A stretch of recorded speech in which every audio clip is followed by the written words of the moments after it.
Ooh, that was quick. Things that happen quick all of a sudden. Been gone for a while, you get confused. Hey everybody, it's Lewis Porter Jr. here in our newest episode of Transparency Agenda. Oh, so just in case you're wondering, yes, I'm completely over my cold and sickness. I had strep throat. That was horrible. Yeah, and once again, penicillin is totally my friend. Oh my God, that was crazy. So yeah, so please, if you get sick, use the penicillin. Don't try to muscle it out. Wow, I tell people, it felt like I was swallowing glass the entire time. I really hated that. So that was incredibly horrible. But, I'm back. I feel much better. Lucas didn't get sick either, so thank God for that. So, oh my God. So let's just, as Phil DeFranco would say, let's just jump into it. So we're starting off, of course, with our Kickstarters. New World Order looks like it's going great. Oh my God, this is going to be, $100,000 Kickstarter, which I think is going to be just great for the product. They still have 9 days left. That's going to be a huge product. That's going to be a big one. I think it's going to be even bigger than I thought it was going to be, which is great. Next up, we got our buddies over at Cobalt. They have 10 days left. They raised $22,500 on their new Path Compendium. I'm hoping we get some more stuff because they had some pretty good add-ons. The next up add-on would be Combat Divination. Sorry, Cobalt Press sticker. Guys, what am I going to do with the sticker? We should be doing more cool stuff. Divine Archetypes. No stickers. You should swap the stickers for something else. But, it's your stickers. You do everyone. Thanks, Ron. I do appreciate that. It was. There were moments where I was crying like a 6-year-old girl being in so much pain. It was ridiculous. But I'm glad to be up and around. Up and out? Yeah, I've been up and out. So, yeah. After spending, 2 days basically trapped in the house. So that was very cool. Next up, as always, we got our Patreon. Oh, I did it again. Important little factor to know. So, this always makes me crazy. I got to put this list in 2 because for some reason, Facebook wants you put them all up at the same time, which I'm like, okay, I get it, but really, I just need to put these up at the same time. Facebook, stop being a pain about this. Oh, so yeah, we've got everybody's stuff on Patreon. A ton of people, of course, Ask a Pathfinder, Clinton Boomer. Every Frame of Painting was still one of my favorite shows ever. You should check that out. Jim Zub, Lessons from the Screenplay, another great one you should check out if you're a writer or if you're in the creative field. Very good. Liz Courts, Owen Casey Stevens, Raging Swan, and of course, Right Publishing. All these are great things you support. Even tossing them $1 would help. I mean, every little bit helps. Don't kid yourself. It's all important. Some people say oh, don't give $1. That's nothing. I'm like, please shut up. $1 is $1. Money is money. Don't turn down money. And I was like, if you turn down money, you must be doing very well. I don't turn down money. I think money is any kind of money I can get. I'm thankful for. People are like, oh, I don't need money. Shut up. All right, of course, solo self-promotion and business stuff. New Access is going well. We're adding more and more stuff. I was actually doing something slightly related earlier, working on some layout, working on some design stuff. I've got to talk to Jeff about some stuff. I put a post up at the site. You can check it out. Stonemeyer blog had put up 2 blogs that you should check out. They're both very interesting. But let me actually get it open. So the first one is 10 ways I market Stonemeyer games post Kickstarter. Because if you remember, Stonemeyer Games is no longer using Kickstarter to kickstart their games. They've made themselves like $2 million or $3 million on sites. And he said that I don't need any more money. I can do it all myself. So that's important to know.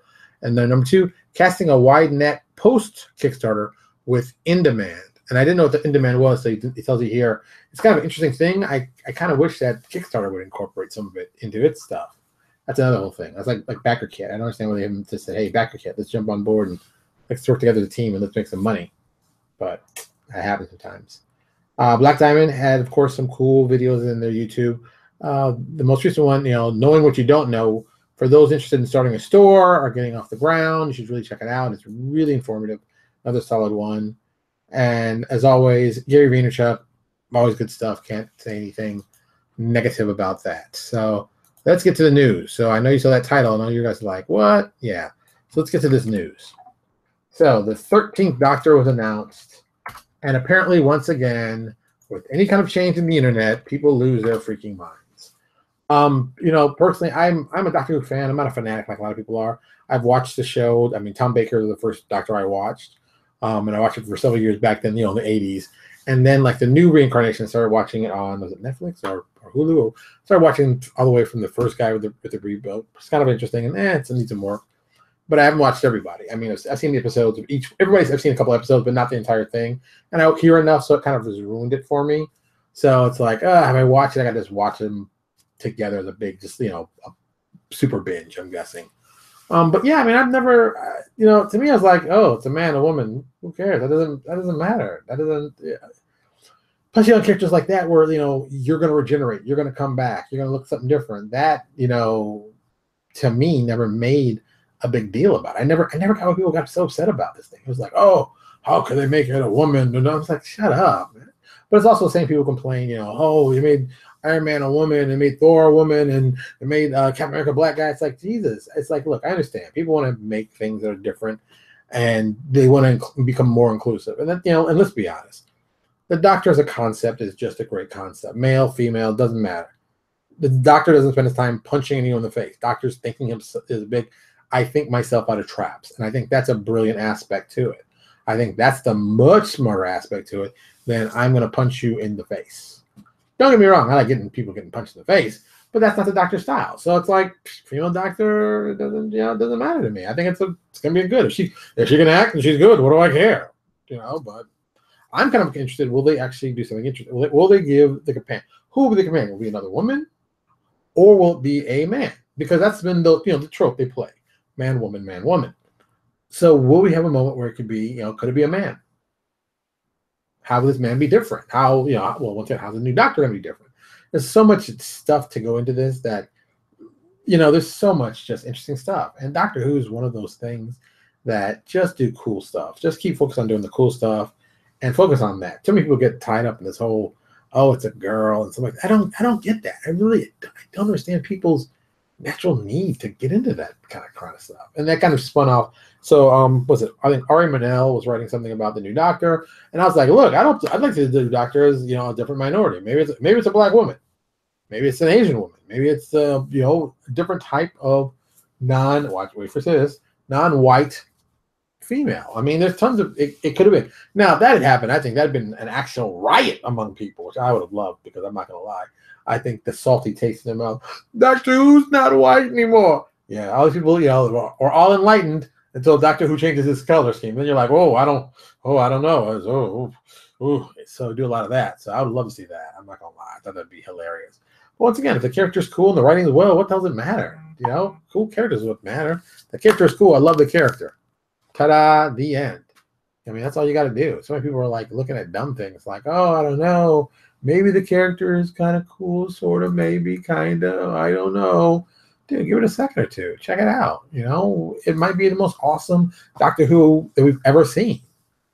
We don't know. Jeez, and that was kind of absurd for me, because Doctor Who is so popular in England and even in the U.S., but there's no American version. The closest American version to, I think, the Doctor Who was MacGyver. And they mauled that most recent update. I was so upset about that. Joe, I mean, just, oh my God, man. Why can't we get things right? I mean, MacGyver's a pretty simple premise, and it's easy to do. And if you did it smart, it could have been awesome. And here is my pitch, since I've got this, the mic now. Here's my pitch to the MacGyver that would have worked excellently. Richard Dean Anderson would have had a kid. That kid, who would be by that time, but Richard Dean Anderson was in his 60s now. That kid could be in his 30s, early 40s. He has a son who's 18. And to make it cooler, that's right, I'm going to change it up. I'm going to make his son half black. Of course, his father, light-skinned brother. Or maybe even 75% black. Flip it up. Thanks, Jason. I do appreciate that. Change it up a little bit. So you've got the father and the son. And let me say this. MacGyver 1, MacGyver 2, and MacGyver 3. So what happens is that MacGyver 2 goes bad, real bad. And he disappears for a long time. And MacGyver 1 is raising MacGyver 3. MacGyver 2 comes back, kills MacGyver 1. Typical stuff.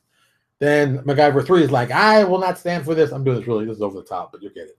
I will not stand. I'm going to hunt him down. And they just hunt him down. And he's the big, he's the protagonist, antagonist of the show. Antagonist is 2, the protagonist is 3.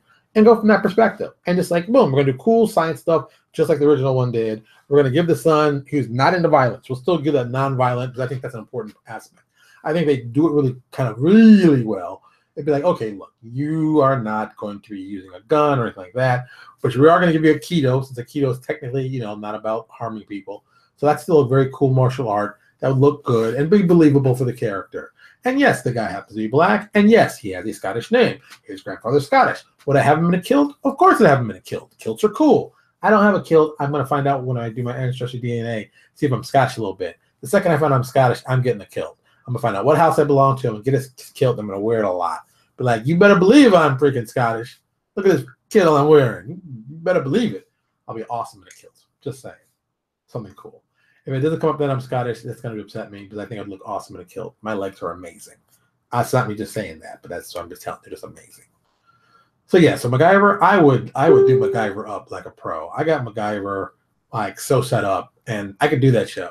But they ruined it again, so I got to wait like another 10 years to do it. But I think, I want to do still Richard Dean Anderson still alive and older, so you get the perspective. But yeah, he's his grandfather. That's why he's doing all this, and you can go all day with that, man. That would be like MacGyver awesome.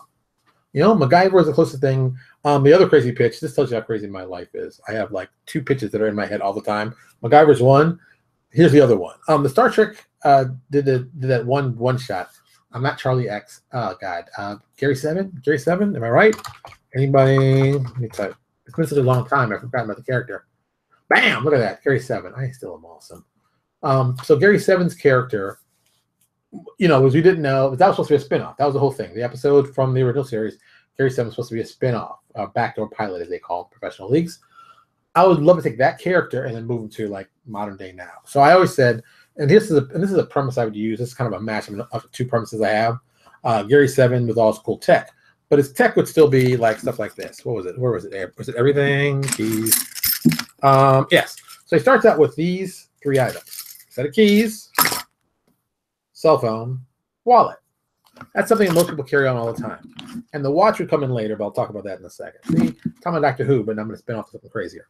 So the premise would be like, this guy's got all these cool things. So the keys that he carries can open anything. Doors, car doors, start stuff. It's got a key opening. His keys open them. Cell phone, big freaking computer. You can interface with anything. That's the whole premise. It works like that. And the final piece was the wallet. You need money, open it up, money replicates out. Credit cards out, does all the stuff you need, creates any kind of money you need, and whatever amount you need, it just takes time. Like, oh, I want $1 million. I'll take about 3 minutes. All right, hold on, I'll wait. And I'll give have the bills in there and pull out, but it replicates the items right there. And that was the whole gimmick, that he'd have these 3 items. Oh, and he'd do all kinds of stuff. And technically you find out he's actually a thief. He's actually not a big hero. He's actually a thief in the future, and he's being chased and his whole stuff like that.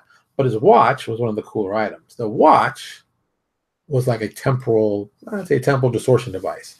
He couldn't use it very often, but we talk about it in the story. Like, if you need an emergency, and even how he'd write, but we told him about these things. Like, okay, we got these 4 things, this, and this, and then you get to the watch, you go, and this, and it just cuts to another scene. We don't talk about the watch. And so later on the season, you find out, like, in the moment where you need this thing to happen, that's when you find out what the watch does.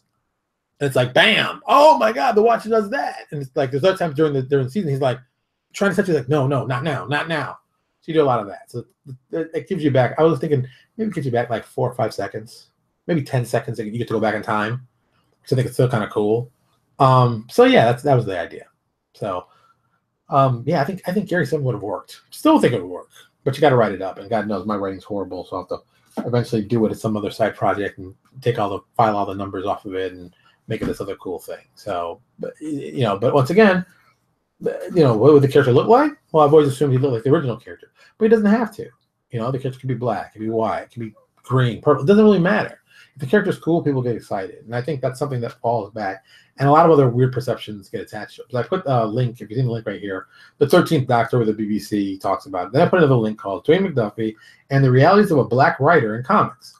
Now, the reason I put that one up in there, he says a quote that I truly believe in, having seen enough TV and comics that it's totally true. If you put 3 people, he said specifically black, but if you put 3 people in a book, comics, that automatically makes it a black book. Now think about that for a second. I want you to really sit down and go, how many comic books have I seen where I've seen 3 black people in the show and it's not been thought of as a black book. You know, I couldn't think of any. You know, the Avengers are the closest, but they had two, like Captain Marvel and Black Panther. You know, and that's you get two together, but definitely not three, definitely not three. And the only place I thought of, like, you could get three black people together on a TV show, where this actually is not this is the exception, not the rule. The only place I can think of it ever was Grey's Anatomy. Grey's Anatomy had, the chief, the Nazi as they used to call her, and what's his name before he got fired. So it's three of them on there. Now he got fired and went down to two, but they put another brother on there later. So it's like the numbers. They actually had up to 4 black people on one show, but it was never considered to be a black show, which is an oddity when you really look at TV and how it's presented. So, I think it's like if you keep doing good shows and keep working on good product and good ideas and keep focusing on it, you can alleviate people's natural, I'm not going to use the word disdain, but disdain for things that are different. I mean, how many people freaked out because the doctor was a woman? I mean, Jesus, it's just a woman, man. Like, you've never seen a vagina before. And some of those guys probably have never seen a vagina before. I don't understand why they would care, but, it's a fictional character. What does it matter? But some people just got so upset about it. Like, oh my God, what is wrong with you? Oh, I can't believe they turned into a woman. The show's over. I'll never watch again. It's like, because it's a woman, you'll never watch again? It's like, what? Women can't do things? What the hell? I'm like, look, I'm real simple. I don't care. If the character's cool, it's cool. If something's interesting, it's interesting. That's what matters to me. I don't care about the stupidity of this little thing and female doctor. And, yeah, Jason, it must be. It's like it's new and it's different, but that doesn't mean it's bad. I mean, some of the comments went from, I don't like it because it's a woman, because they weren't comfortable with it, but I can understand that one, to hell no, I'll never watch the show again. They ruined it. Now, I've said that about stuff in comic books, yeah. I mean, even when the new Thor came out, I was very upset about that. Not that it was a female, it just didn't make sense. And this is the sense. This is true comic book logic. You'll get it. The name of the character was Thor. This new female Thor was taking the name Thor, and it's like, that's the guy's name. That's like someone calling himself Lewis. It's like, wait a minute, that's not my title. That's not my job. That's who I am. You're taking my name. Yes, I'm the new Thor. How are you the new Thor? I'm still right here. I'm Thor. So that's the problem I had with that. And I get why they wanted to call her Thor. No problem. And they called her Thor. This is also the problem when you talk about, you got a lot of different characters under one roof. Case in point, Green Lantern. Now, when I say Green Lantern, who am I talking about? Hal Jordan. That's right. Anybody else but Hal Jordan is incorrect. Want to know why? Because it's Hal Jordan. But see, that's the mindset. If you call him the character, Green Lantern, I'm still talking about Hal. Oh yeah, that new Green Lantern. Okay, then you gotta say, well, who? John Stewart. That's how we do. But when I say Hal, I say Green Lantern, I'm talking about Hal. I'm not even talking about Alan Scott. I'm talking about a Hal, because Hal's had the ring and been the guy for as long as he has. They really should have kept him dead, but I'll leave that alone. But it's one of those things that it's like you just naturally go after that way. And the Doctor, I think, has kind of the same thing, I'm just like, whatever, look, this new Doctor, it's a woman, who cares? Doctor's cool, it's cool. She's still gonna be riding the TARDIS, she's still gonna have a sonic screwdriver. She won't have Tom Baker's long scarf, which I thought was interesting. Or what's the guy's name with the celery on his coat? Which that was a cool idea. But yeah, okay, I'll let that go. He always had a bad run. I feel sorry for him. His run was tough. Colin Baker was his son-in-law. No, he was son-in-law. I can't remember. But I'm saying that, it's a tough gig, man. Being Doctor Who is it's a tough gig. Like me and James Bond. You gotta be that guy. If you're not that guy, and plus you gotta be able to find a way to get out of the role. It's anybody can try to be Bond, but like after, it's tough, man. Like that's Adam West about playing Batman. He was nothing else but Batman. They even joked about it on the Batman Adventures with the Gray Ghost, Beware the Gray Ghost. That whole scene. I can play other parts. Oh, he sounded like that. I could hear him on the phone telling people, "Look, I'm not always Batman. I can do other things." Jeez, that must have been crazy. But that's how I feel about that. Enjoy yourself, have some fun, do cool stuff. Put a woman in the part that works. If it works, hey, great. If she doesn't, we'll regenerate. We'll try something else. But she's a good actress. I assume she's going to be good. She's got a lot of stuff to live up to, like anybody who jumps on this. But hey, Let her find out. Let her try out. Why not? What are you worried about? Are you afraid that she's gonna be better and that's gonna destroy your world in some way? How does watching good stuff destroy your world? I don't know. Bunch of crybabies. That's all I'm hearing. All right, so that's it. I've got off my soapbox. Oh yes, let me tell you a little inside stuff that we're doing. So New Access is going very, very well. Oh, that's right. I didn't tell anybody this. Oh, but I was going to tell people this, but I changed the title. So yeah, we are going to. I am going to be taking a step back, and I'm doing the smart thing. I'm letting the people who write much better than me and do much better creativity stand in front, and I'm going to point to stuff that I think that we should have in the stuff and stuff like that. So with that, Michael McCarthy is going to be taking over like the lead of all the stuff for New Access Legacies. I'm still going to be doing what I'm doing, like like the boss that I am, just sit back and go, oh, I think this is cool. We should try this. I would like to do some of this, and let them get involved with them with the day-to-day intricate little pieces. I'm sitting back just trying to say, I think this is cool. Let's work it. Right now, I'm also building I'm building several new villains for New Access. Jocostas Cytheria just is the one I'm working on. It's our Time Thief Machine Smith mashup. So I don't know exactly where that's going to go, but I know that's got some great ideas. Jeff Lee is going to be he doesn't know it, but he knows it now. Jeff Lee is going to be working on that with me. I have an idea in my head where I kind of want to go, but I'm as always, give him enough space so he can play and have a great time. So we got that going on. I've got a couple more I have to do. I'm hoping that William O'Brien can get those two to us. So I'm hoping it's going to be a lot of cool villains. I'm working on a lot of villains. And that in monsters. I'm trying to do monsters again. I keep saying we should do more monsters, more unique monsters. And people keep saying, oh, I wish there was a New Access Monsters book. And I'll be honest with you, it's tough to do a monsters book because, so many monsters have been done. So many people were saying like Bestiary 4 was the best book for monsters for Pathfinder. And I'm like, oh, well, if that's the best book, then why am I really wasting my time? My monsters have to be so unique and different that when you see them in play, you're like, holy cow, that was amazing. I don't want them to be like something the same as you've seen before. And after, 6 bestiaries, advanced bestiary from Green Ronin, you've got more than enough monsters to play with for a long time.